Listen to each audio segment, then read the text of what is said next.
Exclusive look inside the world of Michael Jackson, the 3 bodyguards he trusted with his life, speaking out for the first time. Ashley Banfield spent 3 days with the men who put their lives on the line for the king of pop. Now, no matter what you think about Jackson, what you hear from these men may change how you feel. And Ashley, again, you spent quite a bit of time with these gentlemen. I did, and I got to be honest, I really expected they were going to trash him because so many people have in the past. It was the opposite, got to be honest. They do want to write a book about him, and they say it's because someone has to defend this guy. They want to call the book In Defense of the King. And really, theirs is a story about a man who is sad and lonely, but mostly an amazing father.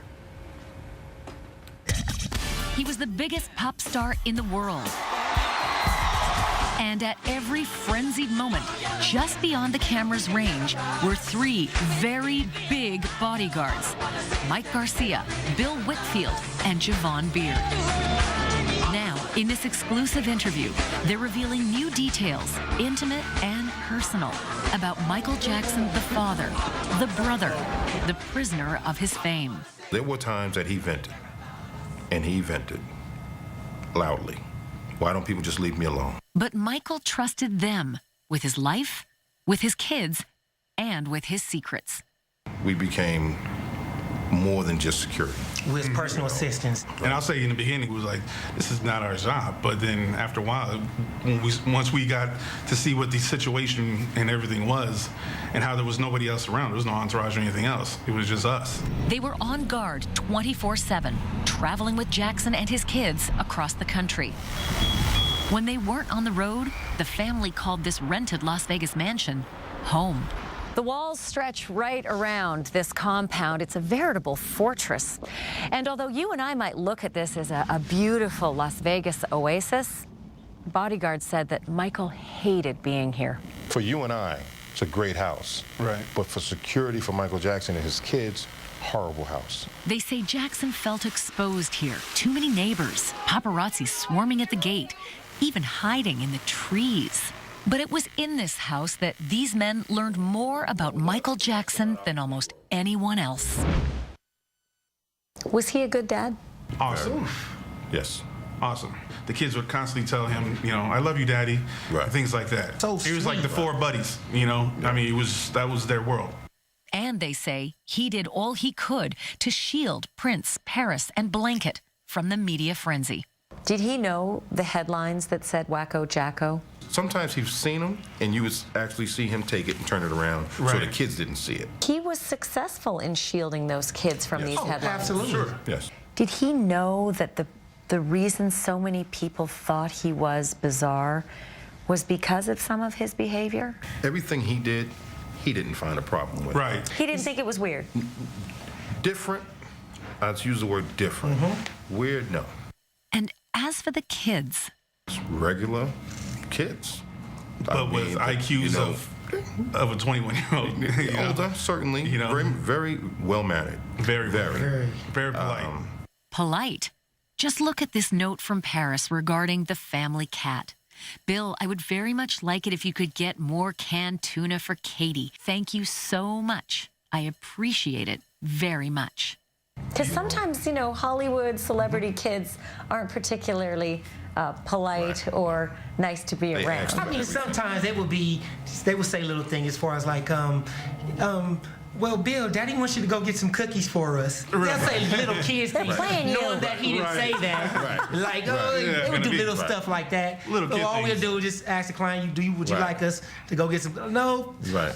Prince, get up here. Like, why are you telling them that? Taking the kids to fast food drive-thrus was one of Michael's favorite things to do. And we would go through a drive-through, and he insisted on ordering himself. Michael Jackson. Right. I'll have a Big Mac. As we drove to the window to pay for it, he would just say, if these people only knew who just ordered this. Right. And we would just laugh. Did We they? sit there and laugh like they really don't know. They really don't know. They never knew. No, Can I not get at a all. double cheeseburger, please? Not at all. Yeah. Right. Birthdays were extravagant, but very lonely. Cotton candy machine, the popcorn machine, machines. the Right. clown that makes the makeup, does the balloons. But how many kids would come? None. No kids. None. No. Who would be there? Mr. Jackson, his kids, the nanny, school teacher, Us. us. That's about it. Daddy? A portrait of an isolated yet adoring family, one often overshadowed by questions of paternity. When you met the kids, you wonder, but as you got to know the kids, it didn't matter.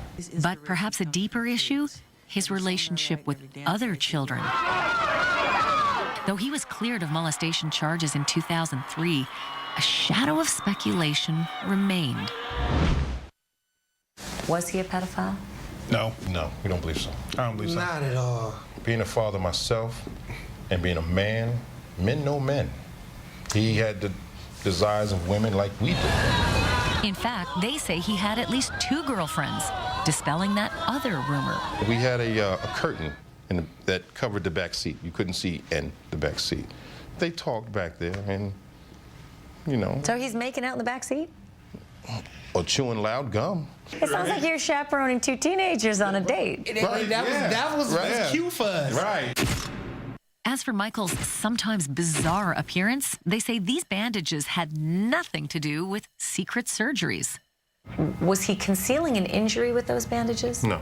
That disguise to him was the burn victim look. Just It was like a disguise? It was a disguise to him. When you saw him coming downstairs, getting ready to get in the car with the bandages, what did you think? Something's up with him. Yeah, what's going on? Yeah, something's up. Mm-hmm. Did you ever tell him? How could you tell him that? Right. He's coming down with the kids, so we can't say, like, what the hell you got on, sir?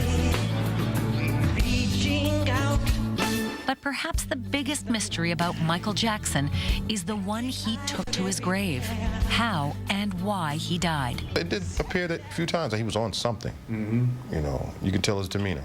It was different than having been around him for so long. It changed. You knew something was not right at the moment. Well, they spent 2 years with that boss, and I should tell you, they did not ask for anything for this interview. They do want to write that book, though. Tomorrow on GMA, we're going to have a whole lot more. We're going to go into those finances, credit cards being denied, if you can believe it, being evicted from hotels. Not only that, the stormy Jackson family relationship. Robin, he had to have appointments to see his family. The family members had to have appointments. And also, I want to say that tonight on Nightline, we're going to go into some further detail about this. And are you ready for this? He wanted what you and I have every day. Which is what? He wanted to go to Walmart. He wanted, according to these bodyguards, to just go up to a bar and order a beer. These are one Just of the like things, everybody else. Just what we take for granted. That's what he wanted. What are the stories you're going to take away that you have a better insight now of the Michael that we did not get to see? Well, I sure didn't know this stuff, I'll tell you. And I listen, I covered trials for the last 5 years, so I had an opinion about this guy going in. But this is different. This is new. And we've got some web extras actually on abcnews.com because, man, was there a lot of material that they told me I couldn't wedge into this piece. He wanted to read constantly. He read the Wall Street Journal, the Robb Report regularly, thousands of books, mostly history, insisted the kids read. The kids loved books. Wanted to steal a statue outside of a store at one point. That's a funny moment. And didn't recognize a lady of ill repute on the corner when he saw one. Had to be told it was prostitute. And you admit that you were skeptical going into this. Absolutely, And I was. they're not just what they said, but how they said it and the reaction of the bodyguards. Did you notice they finish each other's sentences? They're just a genuine group, and I got a good feeling from them, and there's so much more coming tomorrow. You really need to tune into this. So tomorrow and tonight on Nightline. We're keeping you busy. Busy girl. All right, Ash, thanks so much. Let's get over to Sam and the